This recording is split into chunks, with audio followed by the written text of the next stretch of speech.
ভারতের বিশ্বকাপ দল কারা আছেন, কারা বাদ পড়লেন? ভারতের বিশ্বকাপ দলে কারা সুযোগ পাচ্ছেন আর কারা বাদ পড়েছেন এমন জল্পনা গেল কয়েকদিনে তুঙ্গে ছিল। 3 পেসারের পাশাপাশি দলে রাখা হয়েছে 4 স্পিনার। বাদ পড়েছেন বেশ কয়েকজন তারকা ব্যাটার। মূল স্কোয়াডে জায়গা হয়নি মারকুটে ব্যাটার রিঙ্কু সিংয়ের। সূর্যকুমার যাদবের পাশাপাশি রিঙ্কুকে ভারতের টি-20 দলে অটোমেটিক চয়েস ভাবা হতো।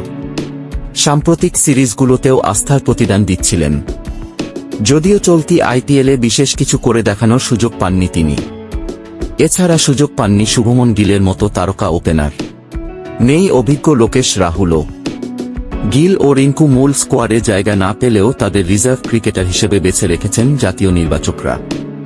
তবে লোকেশ রাহুল রিজার্ভ ক্রিকেটারদের তালিকাতেও নেই। এদিকে ফিনিশার হিসেবে আলোচনায় ছিলেন দীনেশ কার্তিক, তবে তাকেও বিবেচনায় নেওয়া হয়নি। এছাড়া বিবেচনায় নেওয়া হয়নি ঈশান কিষান ও শ্রেয়াস আইয়ার, এমনকি টি-20 র্যাঙ্কিংয়ে সেরা 10-এ থাকা রবি বিষ্ণুইকেও। আর ইনজুরির কারণে ছিটকে গেছেন মোহাম্মদ শামি।